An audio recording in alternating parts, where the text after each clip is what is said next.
Бүгін біз веб-программистурдың ең зәрулі бөлімдерінің бірі HTML формалары хақында сөйлесеміз. Формалар бұл пайдаланушылар менен сайт арасындағы байланыс құралы. Олар арқылы біз пайдаланушыдан малымат аламыз, аты жөні, email адресі, оның пікірлері, іздеу сұраулары һәм басқаларды, мысалы рейстерден өту, системаға кіру, комментарий қалдыру, бұлардың hamması формалармен істенеді. Енді форманы жаратып көрейік баста. Форма жарататын уақытта біздер форм деген тегінен пайдалануымыз керек. Бұл форма элементтерінің контейнері болады. Форм деген элемент жаратасыз. Action'ды алып тастай беріңіз. Action қазір біздерге керек емес. Енді формада ең көп ұшырасатын заттың бірі ол input text деген осыдан пайдаланып көрейік. Бұл элемент біздерге қатарлы текст кіргізу майданын input деймін. Input деп жазамын. Input деп жазу керек. Type text деп шығады. Енді басқа вариантларында көреміз қазір. Type text дедім. Go live дегенге басайын.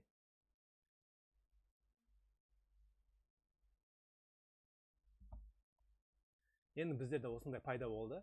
Осы жерде пайдаланушы әртүрлі мағлұмат кіртуі мүмкін, жазуы мүмкін. Пайдаланушы, яғни біздер. Енді қараң, input'ты бірнеше қылсам болады. Жазамын, 3-4-еуін қосып қояйын.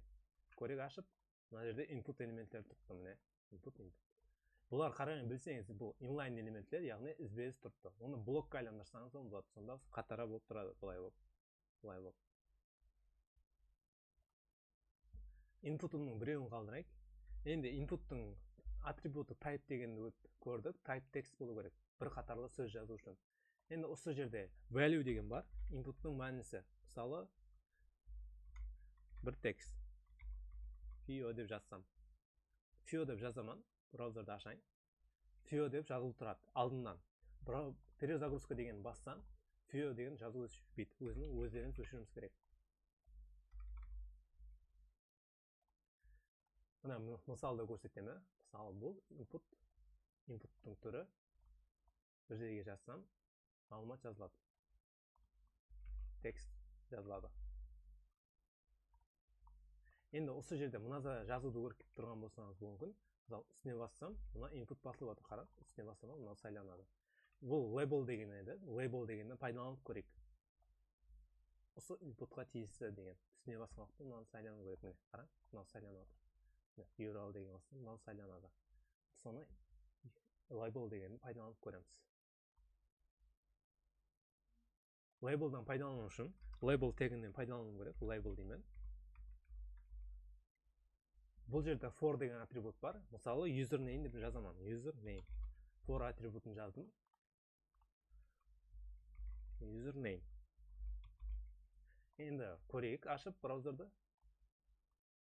Қараң, username'ге басып оттым, бірақ input'ын сайланбай атыпты. Оны сайлану үшін мен for'дан и ID-дан пайдалануым керек. ID беремін. ID-ім осы username-мен бірдей болу керек. Тексті. Username деп жаздым. Енді ашып көрейін. Username-ге басамын, мынау focus болады. Сайланады. Label'дан пайдаланып көрдік. Label'да тұртты. Қараң, label'да екінші label'ын жаратамын. Мұны Ctrl-C деймін. Енді label password. Password. Мына жерге де password деп қояйын. Password. Яғни пароль. Үлкен атпен. Енді қараң, for деген for мен ID-ден пайдаланғаннан кейін үстіне басамын. Password деген үстіне кіреді. Көрдіңіз бе? Value'ды өзгертіп тастасам керек. Value'ды алып тастасам болады. Value мынау. Value'ды алып тастасам болады. Password'ды өздеріміз кіртуіміз керек. Label'ды кіртіп жүріп, андай for жазып, ID жазып жүру сәл қиынлау болуы мүмкін. Соның үшін label'дың басқаша түрін көрейік. Қараң, for'сыз label пайдалану. Оның үшін мен бәрін өшіремін. Label деймін. For дегенді өшіріп тастаймын. Өшірдім. Осы жерге енді input кіртуім керек. Текст жазамын. username placeholder дегенге тіпар қаратпан қазір. Ешқандай forсыз, namesіз жаздым, көрдіңіз бе? Енді осыны ашаман. Username деген бассам, енді қайтадан focus болады. Label сол focus болу үшін керек. Көрсетіп тұрады. Пайдаланушы ұшы жерге не жазу керек екен пайдаланушыға. Енді жаңа айтып өткенімдей, бұл жерде type text дегенді өттік. Енді type checkbox дегенді өтейік. Type checkbox. Мысалы, agree. Policy. Checkbox не алады? Type'ды. Ашамам, мынандай болып өзгереді. Болды. Тек сайлануға пайдаланса болады. Сондай, мысалы, sidebar. Осылай checkbox'ның түріне келіп кіреді. Checkbox'ның енді алдынан сайланып тұрған қылсақ болады, оны қайтып істесек болады. Мысалы, checkit деген атрибут бар. Қора checkit'ның өзі ашып көрсетемін. Сайланып тұрған болады. Мұнда checkit жоқ. Сайланбаған. Checkbox'a ұқсаған радио дегенді көрейік. Радио. Қараң, бұл жерде радио деймін. Радио. Мысалы, gender деймін. Gender. Female. Male. Еркек екен болса, ayol. Қараң. Осы жерде басаман. Пайдаланушы тек екеуінің біреуін сайлануы керек. Оны қайтып істесем болады. Екеуіне бірдей ат берсем болады. Екеуіне бірдей ат беремін. Name. Gender деп. Енді екеуінде бірдей ат болғаннан кейін формда тек екеуінің біреуі сайлана алады радиода. Екеуін сайлану керек болса, чекбокстан пайдаланасыз. Тек екеуінің біреуі сайлану керек болса, радио дегеннен пайдалануыңыз керек. Ашып көрсетемін. Тек екеуінің біреуі сайланады. Бұдан тест істесек те болады. Қалаған затыңызды фантазияңызға байлап істей берсеңіз болады. Мысалы, сайтқа регистрация формасының mail, female түрі. Тағы бір input'тан басқа көп қатарлы текст, input қараң, бір қатарлы текст кірте алсаңыз, көп қатарлы текст кірту керек болса, біздер text-area дегенді пайдалануымыз керек. Text-area. Name, ID дегенге тұрғатмаң. Text-area. Бұл жерден көп қатарлы текст кіртсем болады. Сәл үлкейтсем де, бұлай үлкейтсем де қана. Көп қатарлы текст кіртіп атпын. Text-area. Уже пістен болады. CSS-та осыны үлкейтпейтіні, кішірейтпейтіні қосақ болады. Мысалы, text-area resize none деп. Бұнда бір размерді болып қалады ол. Стайлда шайын. Text-area resize none. Я болса horizontal, я vertical. None болып тұрса да болады. Көп қатарлы текст кіртсем болады осы арқалы. Енді көмекші, жәрдемші сөздерді қосу керек. Мысалы, пайдаланушы мына жерге мынандай малымат кірту керексің, мынандай малымат, мысалы, label болып тұрған болса, жәрдемші сөздер кірту керек болса. Жәрдемші сөздер мынау placeholder делінеді. Мынау жәрдемші сөз, серий болып тұрған. Мына жәрдемші. Осыны қалай кіртсек болады? Так, мынаны ашаман. Индексін ашаман. Класс placeholder деген бар.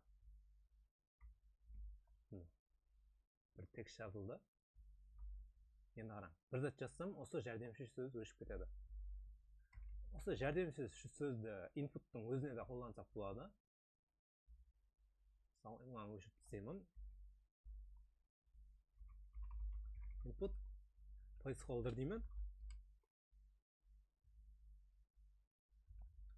Және input placeholder мысалы admin help. Мынандай малымат, жәрдемші сөз. Бір зат жазсам, бірақ өшіп кетеді. Осыны CSS-та сайлап тұрып өзгертсем болады. Мысалы, реңін жасыл қылып қойсам болады. Оны қалай сайласам болады? CSS-қа кіріп, input'тың ішіндегі pseudo классынан пайдалану керек. Input placeholder деген. Placeholder. Color мысалы black болса. Қара болып тұрды, қара. Бірақ бір зат жазсам өшіп кетеді. Placeholder. Қызыл қылып жәрдемші сөзді. Бір зат өшіремін, қызыл болып тұрады. Көбінше серий көзге білінер білмес болып тұрған жақсы. Placeholder'дан пайдалану. Және бір форманың түрлерінің бірі select деген. Мысалы бұл select бар, қараң. Email'дың қандай неден таусылатынын көрсетіп тұрды. Үшеуінің біреуін сайласам болады. Сонда пайдалансам болады. Select деген бар, и соның элементтері option деген. Қалай істесем болады? Так. Мынаны өшіріп тастаймын. Select деймін. Select. Оған да ID, label дегендерден пайдалансам болады. Select, name select деймін. Option. Енді value бір. Мысалы Uzbekistan.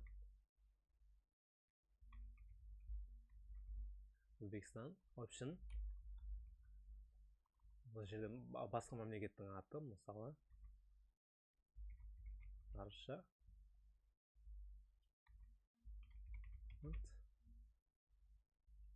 USA. Value әртүрлі болу керек. 3-4. Мысалы, check it деп, default деп қойсам болады. Default қылып қою үшін, мысалы, мынаны default қылып қойайын, осы сайланып тұрған болсын. Selected дегеннен пайдаланып қою керек. Select, осы сайланып тұрады. Енді ашып көрейін. Формамды ашамын. Міне. England сайланып тұрды алдына. Өзбекстан.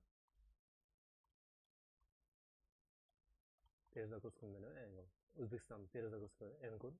Select сайланып тұрды. Осындай 3-4-еуін сайласам да болады. Оны қайта істесем болады.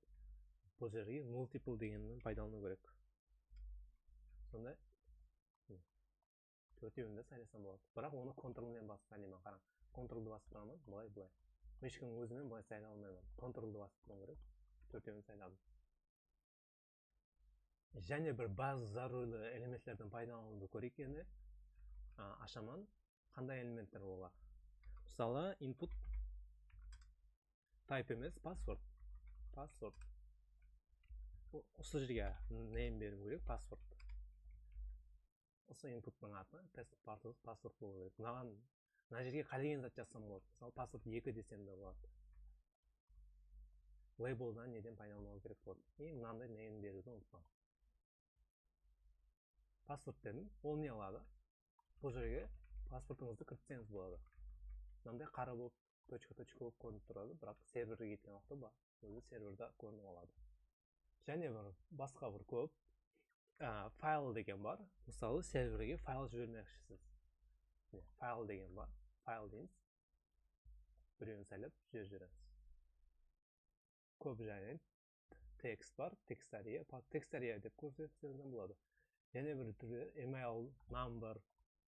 Мысалы, number. Тек номер кірттің. Цифра кірту керек болса. Тек цифра кірті аламыз. Басқа текст жазылмайды. Басқа тексттер басқанда жазылмайды. Data, color, range. Color. Range. Date. Өздері айтып тұрды, қандай екенін, мысалы ашып көрсетемін. Color деген бір range сайлайсыз. Мынандай алып сайлай жіберсем де болады. Range мынау. Мынандай суммадан аралығында деп кіртсеңіз болады. Яғни міне бір сананы сайлайтын. Және көп disabled деген бар. Мысалы, disabled бұл жерге жазылмайтын қылып жасасам болады. Қалай жазамын? Disabled. Қараң, мына жерде password деп қайта кірттім.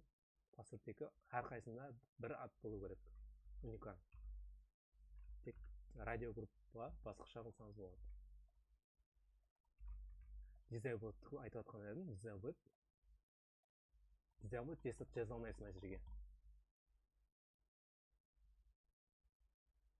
Осымен HTML формалар туралы қысқаша сабақ таусылды.